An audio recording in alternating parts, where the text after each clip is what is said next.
በስመ አብ ወወልድ ወመንፈስ ቅዱስ አሐዱ አምላክ። ሐምሌ 22 በዚች ቀን የጭፍሮች አለቃ የሆነ የፋሲለደስ ልጅ ቅዱስ መቃርስ ሰማዕት ሆነ።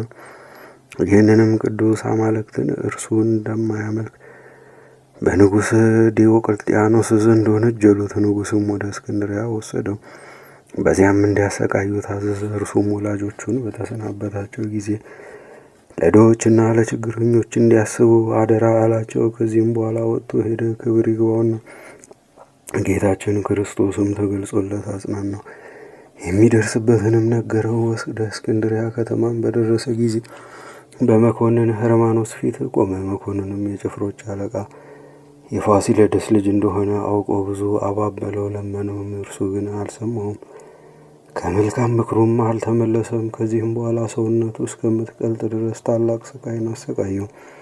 በስቃይም ውስጥ እያለ ጌታችን የቅዱሳንን ማደሪያዎችንና የአባቱንና የወንድሙን ማደሪያ አሳየው። ከዚህም በኋላ መኮንኑ ወደ ኒቄዎስ አገር ሰደደው።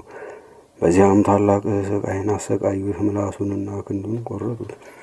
በጎኖቹም ውስጥ በእሳት ያጋሏቸውን የብረት ችንካሮች ጨመሩ። ጌታችንም አዳነው፣ ያለ ጉዳትም በጤና አስነሳው። ክብር ይግባውና ጌታችን ኢየሱስ ክርስቶስም በእጆቹ ላይ ታላላቅ ድንቆችንና ተአምሮችን አደረገ። ከእነርሱም ብዙ ሰዎች የሞተ ሰው ተሸክመው ሊቀብሩ ሲሄዱ አየ። ሁሉም እያዩት ክብር ይግባውና ወደ ጌታችን ማለደ። ስለዚያም ምውት ተነስቶ ያየውን ይነግራቸው ዘንድ ለመነ።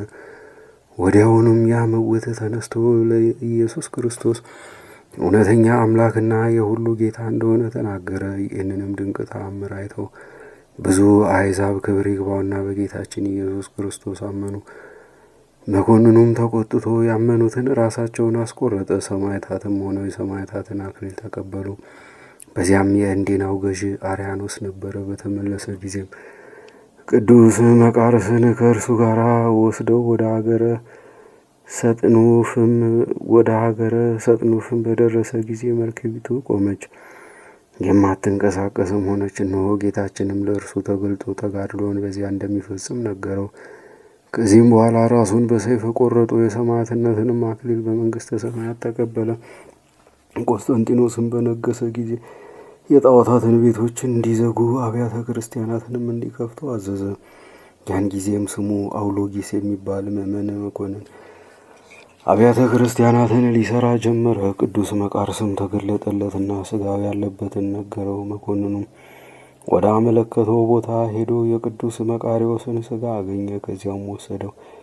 ቤተ ክርስቲያንም ሰርቶ ሥጋውን በውስጧ አኖረ። ከእርሱም ታላላቅ ድንቆችና ተአምራቶች ተገለጡ። ለእግዚአብሔርም ምስጋና ይሁን፣ እኛንም በዚህ ሰማዕት ጸሎት ይማረን፣ በረከቱም ከእኛ ጋር ትኑር ለዘለዓለሙ አሚን። በዚችም ቀን ለውንቴዎስ በሰማዕትነት ሞተ። ይህም ቅዱስ ክርስቲያን ከሃዲያን ከሆኑ ሰራዊት ጋር ይኖር ነበረ። ሀገሩም ጠራብሎስ ነው። መልኩም ያማረ በገድሉም ፍጹም የሆነ ነበረ። አምላክ ያጻፋቸው መጽሐፍትንም ያነብ ነበረ። ይልቁንም የዳዊትን መዝሙር ሁልጊዜ ያነብ ነበረ። ባልንጀሮቹ ለሆኑ ወታደሮችም ያስተምራቸው ይመክራቸውም ነበረ።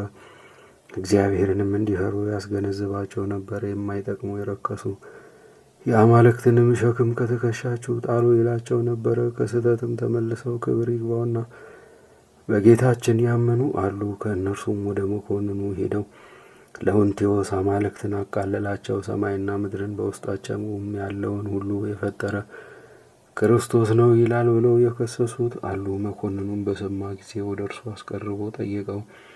እርሱ ግን ክብር ይግባውና ጌታችን ኢየሱስን እንደሚያመልከው በመኮንኑ ፊት ታመነ። ጳውሎስ ከፈጣሪ ከክርስቶስ ማን ይለየኛል እንዳለ ከታናሽነቴ ጀምሮ በፍጹም ልቦናዬ አመልከዋለሁ፣ ለእርሱም እሰግዳለሁ አለው። መኮንኑም እጆቹንና እግሮቹን አስረው በወህኒ ቤት ውስጥ እንዲጥሉት አዘዘ። እንዲሁም አደረጉበት። በማግስቱም መኮንኑ አቅርቦ እንዲህ አለው፣ በምን ኃይል የንጉሥን ትእዛዝ ደፍረህ ትተላለፋለህ? ሰዎችንም አማልክትን ከማምለክ በምን ኃይል ትመልሳቸዋለህ? ቅዱሱም እንዲህ ብሎ መለሰለት፣ በእውነት ሰዎች ሁሉ ክብር ይግባውና ወደ ጌታችን ወደ ኢየሱስ ክርስቶስ ሃይማኖት እንዲገቡ እኔ እሻለሁ። አንተም ስህተትህን ትተህ ክብር ይግባውና ኢየሱስ ክርስቶስን ብታመልከው የረከሱ አማልክትንም ማምለክ ብትተው የዘላለም መንግሥትን በወረስ ነበረ። ይህንንም በሰማ ጊዜ መኮንኑ እጅግ ተቆጣ። ደሙ እንደ ውሃ እስኪፈስ ድረስ የሚገርፉት ዘንድ አዘዘ። እርሱም እግዚአብሔርን ፈጽሞ ያመሰግነው ጀመረ። ከወታደሮችም አንዱ አዘነለትና በጆሮ አሾከሾከ። እኔ ስለ አንተ አዝናለሁ፣ ጉልምስናህንም ላድን እወዳለሁ። አንተ ለአማልክትም እንደምትሰዋ ለመኮንኑ አንዲት ቃልን ብቻ ተናገር፣ እኔም እዋሳሃለሁ አለው። ቅዱሱም ሰይጣን ከኋላ ሂድ ብሎ ገሰጸው።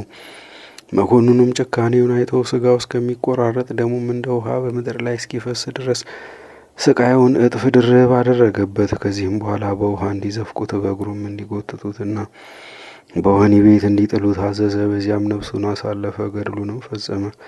የምታምን ሀብታም ሴት መጥታ ለወታደሮች ብዙ ገንዘብ ሰጥታ የቅዱሱን ስጋ ወሰደች። በአማሩ ልብሶችም ገነዘችው። የወርቅ ሳጥንም አሰርታ በውስጡ አኖረችው። ስዕሉንም አሳለች። በፊቱም ሁልጊዜ የሚያበራ ፋና አኖረች። ለዚችም ሴት ቅዱሱ ያደረገላት የድካም ዋጋዋ ሰኔ 1 ቀን ተጽፎ አለ።